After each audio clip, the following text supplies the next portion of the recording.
Olá, boa noite. O RN2 de hoje está no ar e a gente já começa falando de um acidente que aconteceu no início da tarde de hoje, envolvendo um micro-ônibus e 3 carros, que deixou o trânsito lento no entorno da Avenida Roberto Freire, na zona sul de Natal. Ninguém ficou ferido.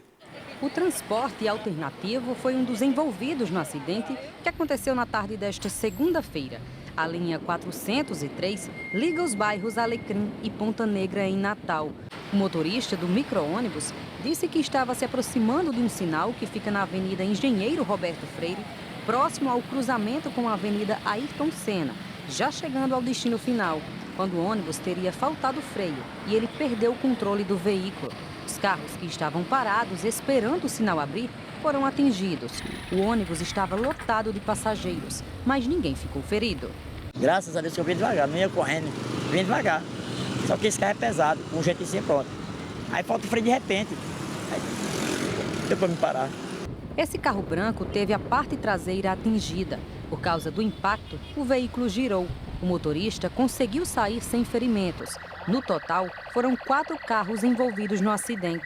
Por causa do acidente, o trânsito para quem precisa passar nesse trecho da Avenida Engenheiro Roberto Freire ficou complicado. Aqui, por exemplo, a gente consegue observar uma grande fila de veículos se acumulando no local. De acordo com o Comando de Policiamento Rodoviário Estadual, 3 dos veículos, inclusive o ônibus, têm seguro. Esse carro preto, que também se envolveu no acidente, estava alugado. O 4º carro já tinha sido retirado do local. Registrado o boletim de ocorrência, vai ser encaminhado ao Juizado Especial de Trânsito para que seja dado um parecer e o causador do acidente ressarcir o prejuízo das outras partes. E o trânsito continuou complicado na altura ali do viaduto de Ponta Negra. O micro-ônibus demorou a ser retirado do local do acidente. A gente vai ao vivo agora conversar com Franciele Medeiros, que está lá próximo ao local onde o acidente aconteceu. Franciele, a gente viu que a tarde inteira o trânsito ficou bem difícil aí para os motoristas. Como é que está a situação agora? Boa noite. Oi, Hugo, boa noite para você e a todos que estão nos acompanhando. Olha, o trânsito aqui até deu uma melhorada se a gente for comparar com a situação que estava há pouco tempo, onde os condutores que precisavam passar por esse trecho não estavam conseguindo trafegar com facilidade. Mas o reflexo do acidente ainda permanece por aqui. Um acúmulo de veículos ainda se forma no local, uma fila de carros se estende ainda por grande parte da Avenida Engenheiro Roberto Freire. Isso está acontecendo justamente por causa do acidente que foi registrado no início da tarde de hoje, envolvendo um micro-ônibus e 3 carros de passeio. 2 carros de passeio que tiveram um impacto menor foram retirados logo após o acidente. O carro branco, que ficou mais prejudicado, foi retirado no final da tarde de hoje e o micro-ônibus ficou também no meio da avenida durante toda a tarde. O CPRE, o Comando de Policiamento Rodoviário Estadual, disse que o micro-ônibus precisou ficar com as rodas travadas, por isso teve uma dificuldade maior de retirar do local. O ônibus ficou durante toda a tarde e foi ali para o acostamento. A gente consegue enxergar que o micro-ônibus ainda está ali, foi retirado do meio da avenida, mas ainda continua ali aguardando a chegada do guincho. O acidente aconteceu no início da tarde e o trânsito só foi liberado no início da noite de hoje. Portanto, pelo menos 4 horas de congestionamento e ainda assim, ainda existe dificuldade dos condutores de trafegar, de passar por esse trecho da via aí daqui da Avenida Engenheiro Roberto Freire. Hugo, eu volto com você. Obrigado, Franciele. Trânsito complicado ainda, né? Difícil aí para o motorista que vai trafegar nesse horário. Obrigado, Franciele. E a Prefeitura de Natal anunciou hoje a volta de outras 4 linhas de ônibus que começam a circular já na madrugada de hoje. São as linhas conhecidas como Corujão. A gente vai ao vivo conversar com Vanessa Camilo, que tem outras informações para a gente. Uma boa notícia, né, Vanessa, para quem trabalha aí e sai do trabalho durante a madrugada, né? Boa noite, bem-vinda. Reforço para quem trabalha até tarde, né? Boa noite, Hugo Andrade, boa noite a todos que acompanham o RN2. Essa é uma ampliação de serviço que contempla os trabalhadores, sobretudo os trabalhadores do setor de bares, restaurantes e hotéis. Na prática, vai funcionar da seguinte forma: 2 linhas que já existem terão o horário ampliado e ainda terá o retorno das linhas A e E a partir desta madrugada, linhas que são conhecidas como corujões.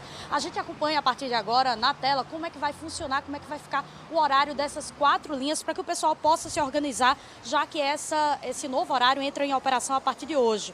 Na linha 33, O33, que faz Planalto, Praia do Meio, essa linha circulava até 11 horas da noite, agora conta com novas viagens a partir de meia-noite e também das 2h20 saindo do Planalto. Já na linha N73, que faz Santarém, Ponta Negra, conta agora, também circulava até 11 horas da noite, conta agora com uma viagem a partir de meia-noite e 40 e outra viagem a partir das 2h40 da madrugada, saindo do Santarém. Existe, inclusive, uma divulgação da Secretaria de Previsão de Passagem em Ponta Negra, nesse horário que vocês podem acompanhar aí na tela, 1h35 da madrugada e também às 3h35.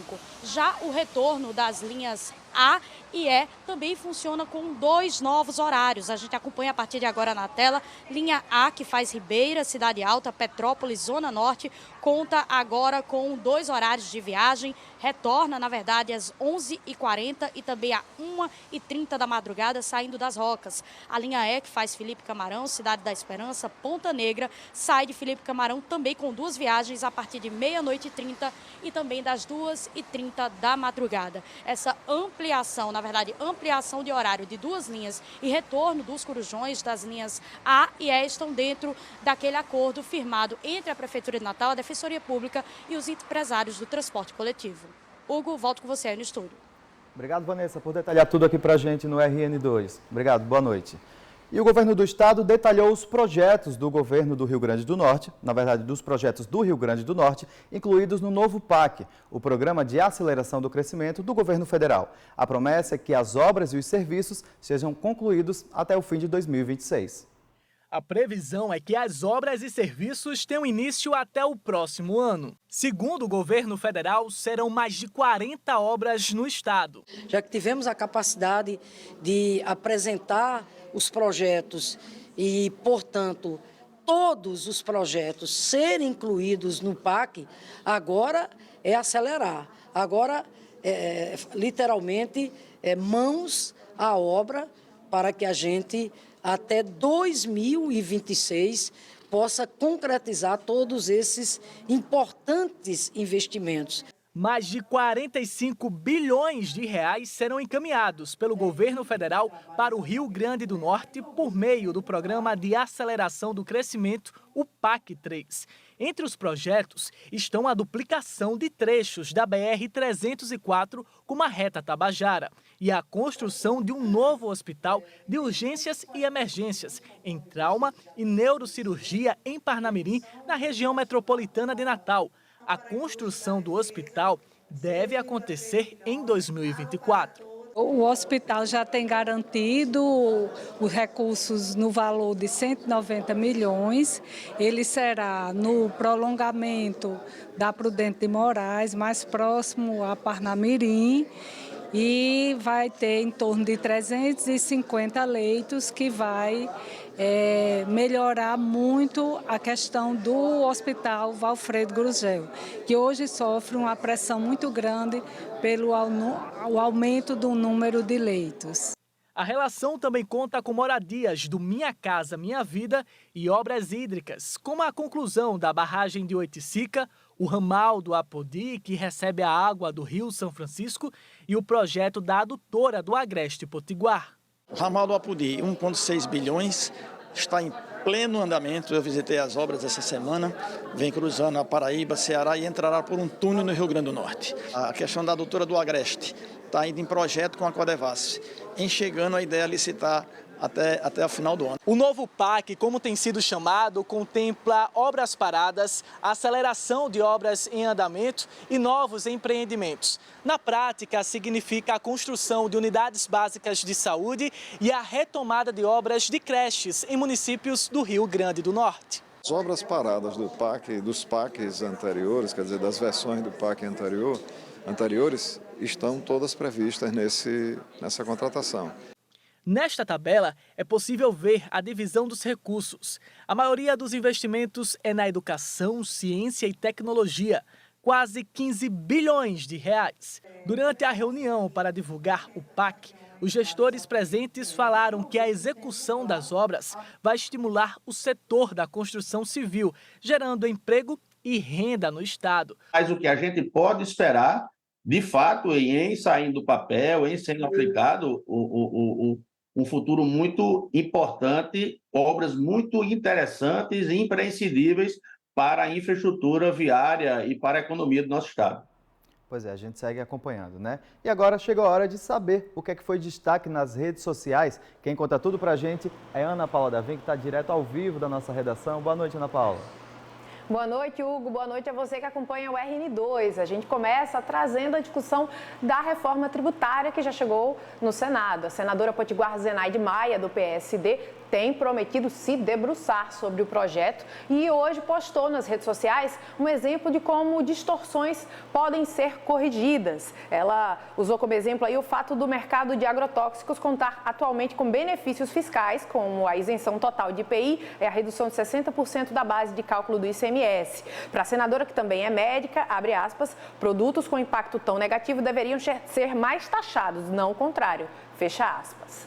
E hoje pela manhã, uma audiência pública movimentou a região do Seridó, uma audiência pública da Assembleia Legislativa que aconteceu em Parelhas e discutiu, o assunto da audiência foi como as oficinas de costuras serão contempladas, impactadas com a parceria de uma indústria têxtil brasileira com uma gigante chinesa do varejo, essa parceria que foi divulgada em junho. E na audiência pública estavam presentes, além de diversos proprietários de oficinas de costura, prefeitos, vereadores, instituições como o SEBRAE, até o IFRN, que oferece um curso de moda em Caicó. O deputado estadual Francisco, do PT, que foi propositor da audiência, convidou o secretário de Desenvolvimento Econômico, Silvio Torquato, que levou às atualizações sobre o andamento do processo, bastante adiantado e com boas perspectivas, segundo o que nos relatou o parlamentar. 4 oficinas já estariam em funcionamento, né, produzindo peças em caráter experimental para avaliar a qualidade dos produtos. Claro que a expectativa estava enorme, mas detalhes mais específicos, como prazos, quantidade, volume de peças que vão ser demandadas e quantas oficinas serão de fato necessárias para suprir a demanda, ainda não foram especificadas. A gente já vai comentar sobre esse post aí. De acordo com o deputado Francisco, do PT, atualmente 118, foi o número que o deputado nos passou, são 118 oficinas de costura do estado do Rio Grande do Norte. E apesar do momento ser de baixa demanda, segundo o que relatou uma representante das oficinas, o presidente da Associação Seridoense de Confecções enfatizou que o segmento está, sim, preparado. Quer dizer, o Seridó representando o grandão sem medo, dizendo pode vir. E agora sim, aquele post que a gente viu, né, do prefeito de Currais Novos, o Dom Júnior, que é do mesmo partido do deputado, ele aproveitou a audiência para apresentar incentivos a empresários interessados em investir nas oficinas de costura da cidade. Incentivos não apenas financeiros. O prefeito citou também a disponibilidade de terrenos públicos e oferta de qualificação de mão de obra para o setor. A gente segue de olho nas redes sociais e trazendo aqui para o RN2. Hugo. Obrigado, Ana Paula. Boa noite para você. E um rompimento na rede de gases aconteceu hoje à tarde no Hospital Regional de Currais Novos. Uma força-tarefa foi montada para transferir pacientes às pressas para Caicó e Santa Cruz por causa da interrupção no fornecimento de oxigênio. 7 pacientes que estavam na UTI e em enfermarias foram transferidos em ambulâncias do SAMU. Por causa do problema, alguns atendimentos precisaram ser direcionados para o Hospital Regional de Caicó e os partos para o Hospital Universitário Ana Bezerra, em Santa Cruz. A Secretaria Estadual de Saúde informou que uma equipe de manutenção iniciou os reparos na rede de gases, que deverá ser restabelecida nas próximas horas. E agora a gente vai para um rápido intervalo e na volta, mulher de 42 anos em surto psiquiátrico continua amarrada em poltrona na UPA na capital. Ela espera transferência por um hospital. E agora a gente vai imagens ao vivo do trânsito, do viaduto do 4º Centenário. Nesse momento, o trânsito fluindo aí um pouquinho, mas como a gente pode ver, está chovendo também aqui na capital potiguar, pelo menos aqui na zona sul de Natal. Realmente o motorista precisa ter cuidado e paciência também. Agora, imagens da nossa câmera panorâmica, outro trecho aí dá para ver principalmente no sentido da quem vai para Ponta Negra também, que o trânsito estava complicado, e agora a rotatória no viaduto da Urbana também. Como a gente pode ver, o trânsito fluindo por enquanto lá no sentido em direção à Zona Norte de Natal. O RN2 volta já.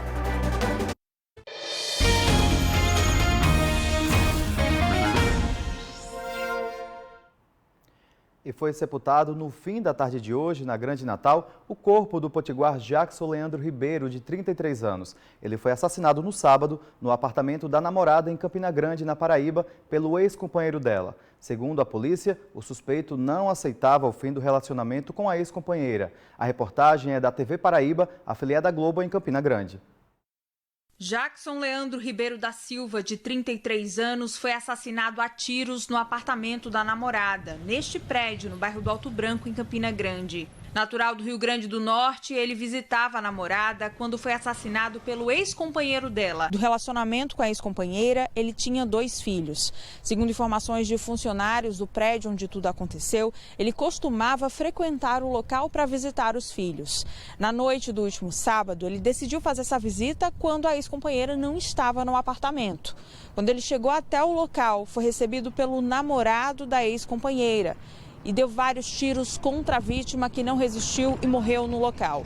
O detalhe é que o crime aconteceu na frente dos filhos do casal. É um crime bárbaro, né? Chocou a sociedade. Consta dos autos que a vítima já teria sido inclusive ameaçada pelo suspeito, teria registrado até um boletim de ocorrência na cidade de Natal, no Rio Grande do Norte. Havia também uma medida protetiva emanada da Vara da Violência Doméstica em desfavor da ex-companheira do suspeito, e no último sábado, agora por volta das 9 horas, ele, armado de pistola, adentrou o apartamento onde ele já residiu com a ex-companheira. Lá encontrou a vítima, né, com seu filho e mais 2 crianças, filho do suspeito com a ex-companheira, e executou a vítima com vários disparos, fugindo em seguida. Ele hoje é considerado foragido. A motivação do crime está bem delineada, né? Ele não aceitava o fim do relacionamento, não aceitava principalmente que ela se relacionasse com outra pessoa, e diante disso resolveu ceifar a vida do atual namorado da ex-companheira dele. O corpo de Jackson Leandro foi liberado do Núcleo de Medicina e Odontologia Legal de Campina Grande na tarde do domingo e levado por familiares para o Rio Grande do Norte. Ele foi enterrado no cemitério de Extremóis.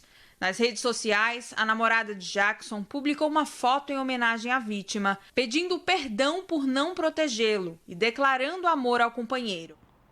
História triste, né? E a Polícia Civil prendeu hoje um homem de 23 anos, apontado como assassino do guarda municipal Domício Soares Filgueira, em setembro de 2022, no Parque da Cidade, na zona oeste de Natal.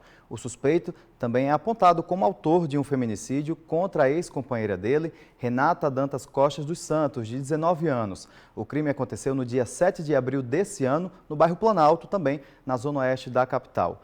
O homem foi preso no bairro Cidade Nova. Domício Soares e uma guarda municipal foram baleados na entrada do parque. O agente morreu no local com um tiro na cabeça. A mulher também foi baleada, mas socorrida com vida.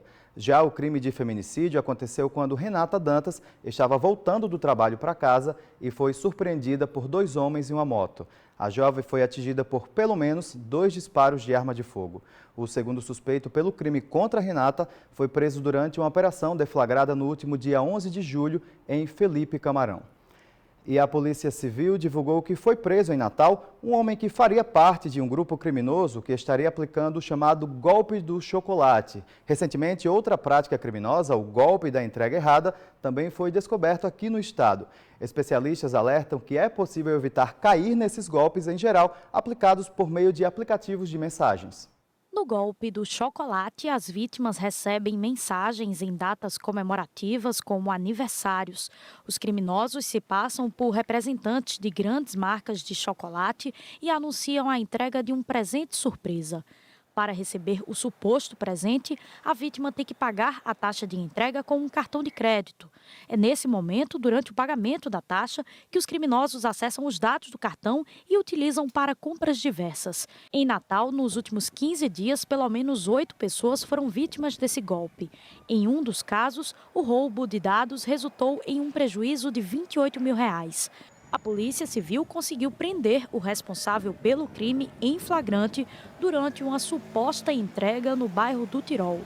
Já no golpe da entrega errada, os criminosos se apropriam dos dados do cartão de crédito, fazem compras e mandam entregar no endereço da vítima. Depois, eles se passam por funcionários das empresas, ligam dizendo que a mercadoria foi entregue no endereço errado e que um funcionário da loja irá até o endereço recolher o material. São pelo menos 5 vítimas só na zona leste da capital potiguar. No sábado, dia 5 de agosto, recebemos 4 aparelhos celulares em nosso condomínio e nós não reconhecemos as compras. À tarde, chegou ao nosso condomínio um possível funcionário da empresa que havia entregado os celulares, alegando que havia sido uma entrega errada. Por termos ficado sabendo do golpe, não entregamos os aparelhos, solicitando que a empresa entrasse em contato conosco para que assim a gente pudesse devolvê-los. Imediatamente eu liguei para o 190, mas o policial que me atendeu informou que lá era a polícia militar e que eu deveria, portanto, ligar para a civil no 181. Assim eu fiz. O policial de plantão me informou que a delegacia só funciona de segunda a sexta, quando eu deveria prestar queixa. Pelo mesmo motivo, eles não enviariam nenhuma viatura ao local. E o boletim só foi registrado na semana. 2 homens foram presos esta semana e outros 2 estão sendo identificados pela polícia. Os golpes são diferentes, mas os 2 começam no ambiente virtual com algum tipo de apropriação de dados e terminam com abordagens presenciais. É por isso que os especialistas alertam para a importância de estar atento ao conteúdo postado na internet. A regra de ouro é desconfiar sempre. Data de aniversário, nome, endereço, localização, porque essas informações isoladas podem não significar nada e nem servirem exatamente para um golpe, mas elas combinadas podem fazer com que a gente sofra algum tipo de golpe e de prejuízo, infelizmente. Se não deu para escapar do golpe, a orientação é registrar o boletim de ocorrência e tentar resolver o prejuízo financeiro administrativamente. Se for preciso, dá para acionar a justiça. Se você tiver aquelas notificações via SMS que avisa quando uma compra acontece, é muito importante, porque no caso do golpe em que há a questão da entrega de mercadorias que a pessoa não tinha comprado, você consegue perceber aquilo ali quando vê o SMS, vê que você não fez aquela compra, e aí você aciona o cartão de crédito no primeiro momento, faz um boletim de ocorrência, entra em contato com a empresa para avisar o que aconteceu e tomar as devidas medidas, e aí o problema não sendo solucionado, aciona a justiça para que se sejam tomadas as medidas cabíveis, mas ter esse arcabouço de provas é muito importante. E a gente tem que ter muito cuidado, né? É importante ficar atento ao desconfiar. E qualquer outra informação, se você tiver alguma dúvida, entre em contato também com a Polícia Civil. E a Polícia Civil divulgou que um homem foi preso em Natal, que faria parte de um grupo criminoso que estaria aplicando o chamado... A gente já falou sobre esse assunto, agora sim a gente vai mudar de assunto, porque a Polícia Civil encontrou numa fazenda em Ipanguaçu 4.000 litros de óleo diesel S10 que foram roubados de uma distribuidora de combustíveis de Mossoró na última terça-feira. O material foi recuperado no sábado e a informação foi divulgada hoje. De acordo com o delegado Paulo Torres, da Delegacia de Furtos e Roubos, o motorista do caminhão que levava o combustível foi abordado na última terça-feira na Estrada do Óleo, em Macau, por 2 homens armados em um carro de passeio. Ele foi colocado na mala desse veículo e levado pelos bandidos junto com o caminhão até Ipanguaçu, onde eles foram descarregados 17.000 litros de combustível. O motorista foi levado até São Rafael, onde foi liberado já no início da madrugada da quarta-feira. Segundo as investigações, parte da carga de combustível roubada seria transportada para outro local de armazenamento e distribuição. Tanto o proprietário da fazenda, um empresário do município de Itajá, como o responsável por cuidar do local, foram conduzidos à delegacia para prestarem esclarecimentos. Alguns dos suspeitos pela prática de roubo e pelo crime de receptação foram identificados pela polícia. As investigações devem continuar.